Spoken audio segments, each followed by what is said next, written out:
to the Woj and Lowe trade deadline special. I'm Zach Lowe. This is NBA insider extraordinaire Adrian Wojnarowski. There are 21 hours and 59 minutes and some amount of seconds left for the NBA to lose its mind one last time until it loses its mind again in July. Woj, how you doing? Zach, I'm great. We're almost there.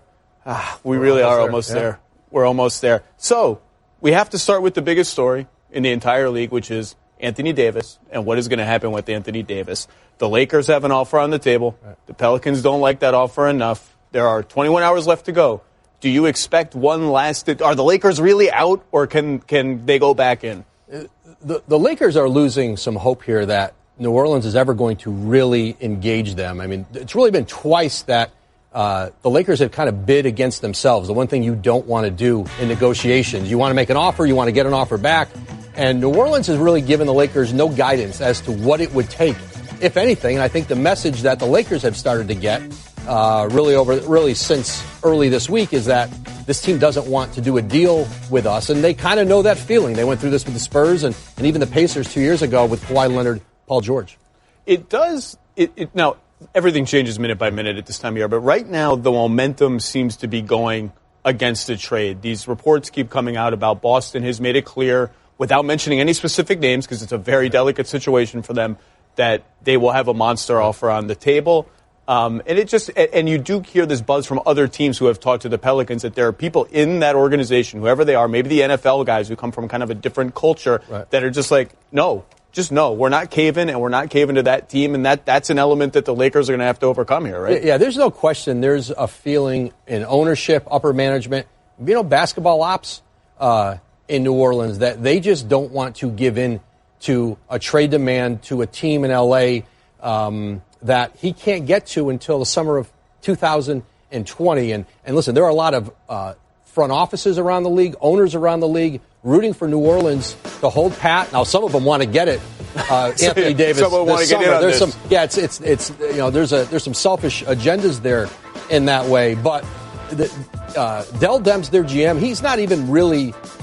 He's not once picked up the phone back and said, okay, it would be 4 first-round picks, 5 first-round picks. Now, that hasn't happened? He hasn't given them, hit this number, give me these players, give me this amount of picks. Now, what he's expected all along was the Lakers would absolutely have to overwhelm us with an offer.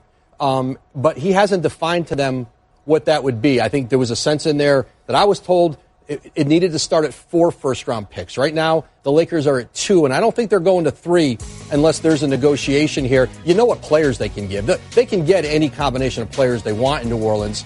And exactly, they're looking at a team that, without LeBron James, has not played well in the last month, and they're saying, is that our future in New Orleans? Do these players give us a chance, to recoup the value of the best, one of the best 2 or 3 players in the NBA. Well, with LeBron James, they laid down and died in Indiana last night. You know who they look like? They look like the Cleveland Cavaliers last season before the trade deadline, when everyone knew they were going to get traded, and LeBron was like, can we please trade some of these guys? Look, you mentioned 3 draft picks.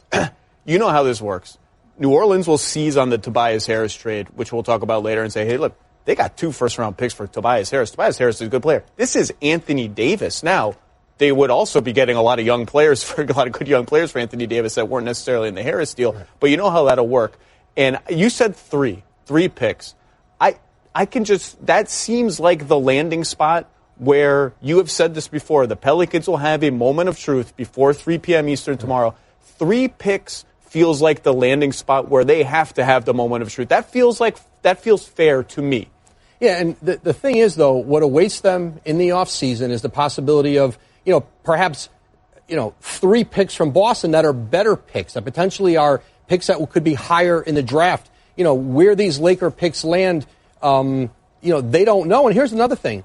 Even if you did this deal with the Lakers after the season, if you give them Anthony Davis now and that team gets on a run, maybe finishes out of the lottery, and you're going to end up with their pick anyway, why not let them not play well through the rest of the year, end up in the lottery, and we'll get a higher pick if we decide to do this deal with the Lakers in the summer? Because the feeling with New Orleans has been, whatever the Lakers offer is now, it's still going to be there for us later. The Lakers have tried to push back on that, but I do think the Pels believe that. That is the fundamental reality that the Lakers have to push back on it. I'm not sure they can in a way that the Pelicans will believe it, but they've tried. Now, I just want to say that if they got the 3 picks, that's a real offer. Like, there's this perception that the Lakers, because they have the leverage, they have Rich Paul, Anthony Davis's agent, and LeBron's agent pushing a lot of buttons, that they can lowball the Pelicans, or they're trying to lowball the Pelicans. If you have Ingram, Kuzma, Hart, Ball, and 3 first-round picks in a deal, that is a real offer.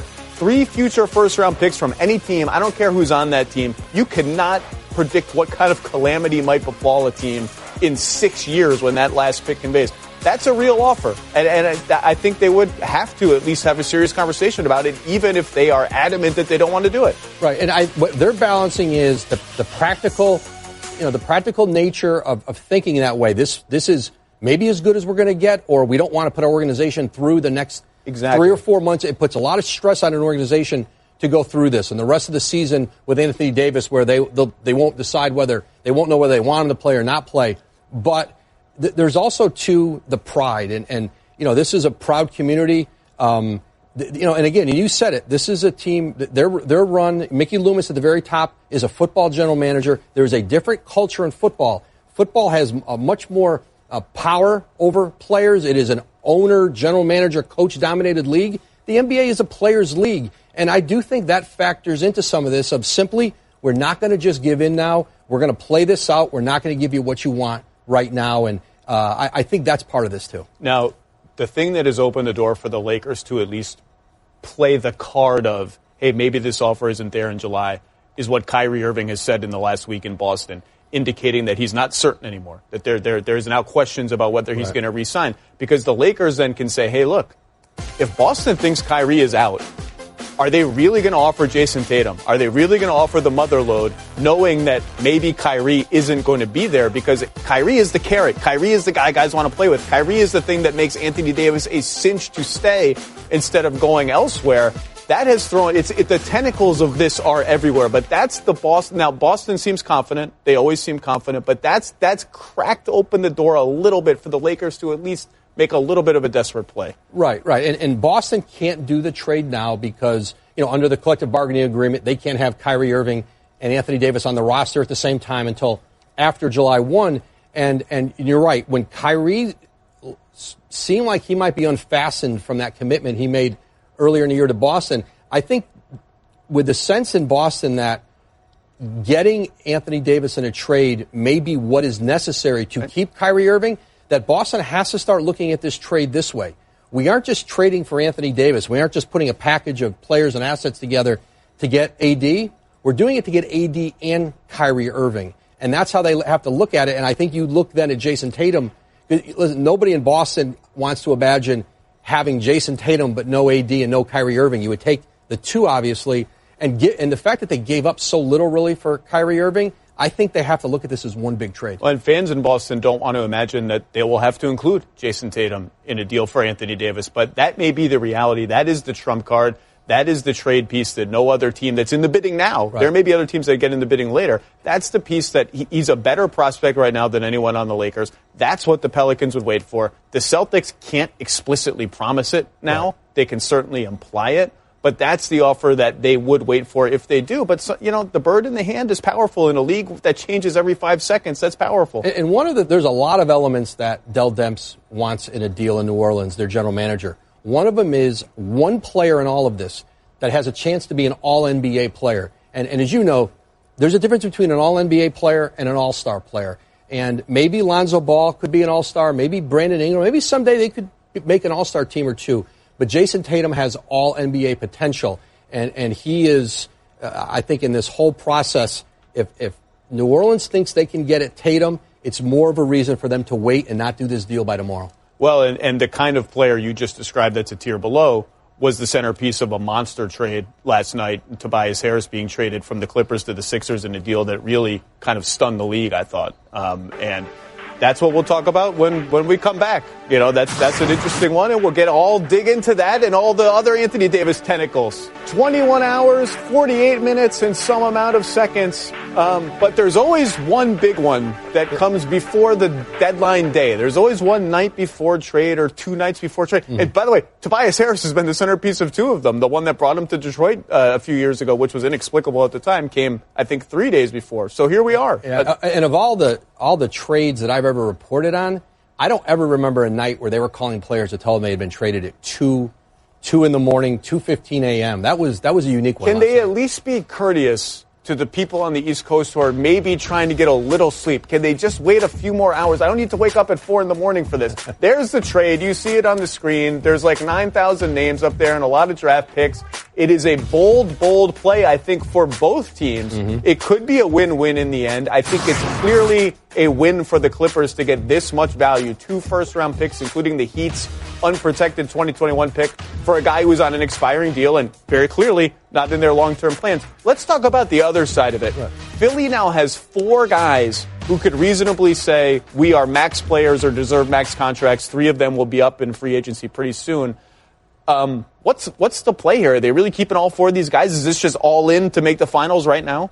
Philadelphia's management ownership, since the moment the trade was finished, the plan is to sign Harris and Jimmy Butler in free agency. The 3 incumbent stars there supposedly were like, yeah, we like this deal. Go do it, right? Yeah, listen, it gives them a starting 5 as formidable as anybody's in the East. But financially, it's hard to pay 3 guys. But the idea of paying 4, Ben Simmons will be up for his extension next year. And Elton Brand has already said that's not a negotiation. You don't negotiate that one. And so, but listen, but we're going to be honest here and know that this is also an insurance policy.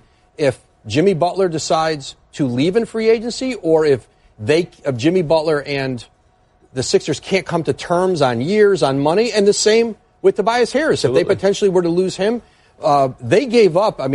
They gave up more for Tobias Harris, much more than they did for Jimmy Butler. Now, one player is 30 years old. Tobias Harris is 26. Big threes are fairly common. 3 big max players that take up your whole salary cap. Big 4s are harder to manage both financially and on the floor. And you can say all you want. Look, man, if Tobias Harris is your 4th best player, that's a home run team. And we can stagger our minutes so that they all get to be the alpha dog or the number 2 guy a lot. 4 guys who need the ball, who like to have the ball, is still going to be a lot to juggle. There's still, I think, a little bit diminishing returns in having a 4th best player as highly paid and as good as Tobias Harris, who's just not going to get to do as much of the stuff he normally gets to do. Golden State has made the Big 4 work because Klay Thompson literally doesn't need to dribble, and Draymond Green is fine averaging 6 points a game because he's maybe the best defensive player in the league and a brilliant passer. That is hard to replicate, and I am fascinated to see how they make this fit, because no matter what they say, 4 is hard in money and in basketball. It felt like they had gone, when they did the Jimmy Butler trade, it was somewhat of a concession that we aren't maybe the free agent destination we thought we were. They were a team that had salary cap space. They said, we're going to go out and get that guy now. And now to do this and give up what essentially has been maybe the most valuable trade asset in the league the last couple of years, that unprotected Miami 2021 pick. Nobody quite knows what state the organization will be in 2021 there. And so, that pick went to Phoenix, and then it goes from Phoenix to Philly, and then obviously to the Clippers now. That's a big chip, and Brett Brown had said when they traded for it, we're going to use that to go get a player, and they did. And now that thing flips to the Clippers, and they have a chance to use that to go get a big star who may want to leave his market, go to L.A., go to a major metro, and now the Clippers are in play for the next Anthony Davis who comes down the road. Or this Anthony Davis. The thing I want to emphasize about this trade, and we'll get to the Clippers in a second, is people have already forgotten about Markelle Fultz. He's gone. He's over here on the side. He has whatever the shoulder problem is called. I can't remember. He is patient 0 of all of this. The number 1 pick has given them 0.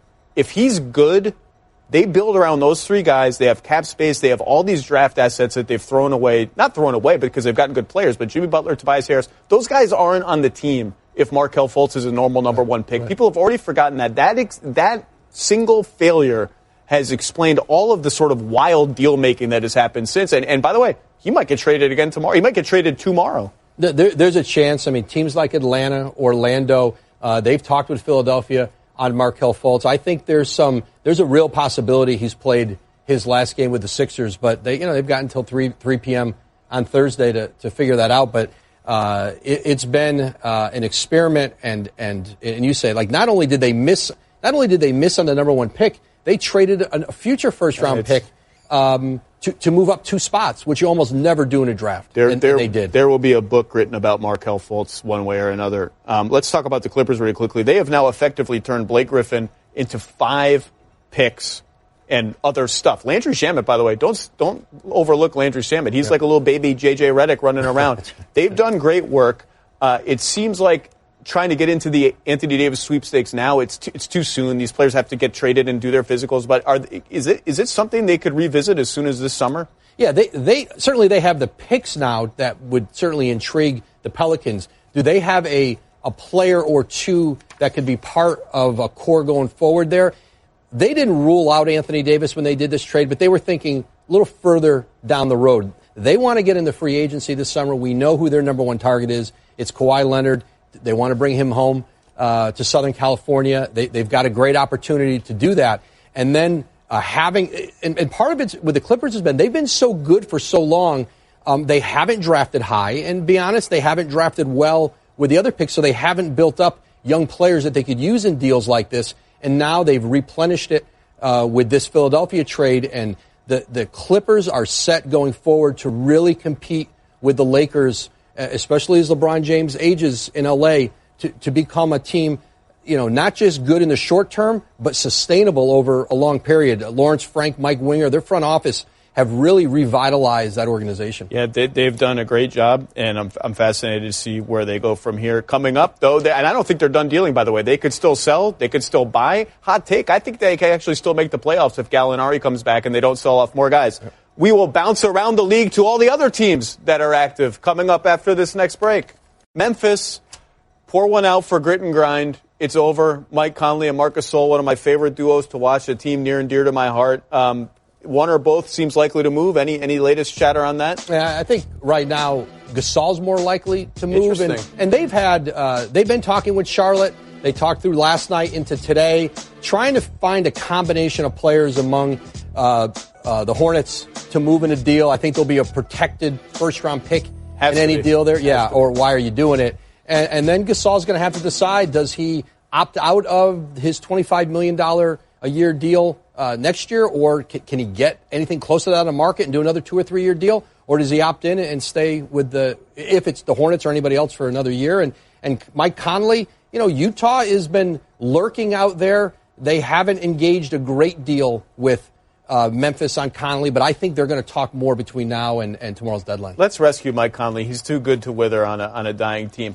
Next team in the lightning round, Toronto Raptors, Kawhi's free agency looming. Kyle Lowry whispers that there have been trade talks. Philly deal putting pressure on the other teams in the East. Anything cooking?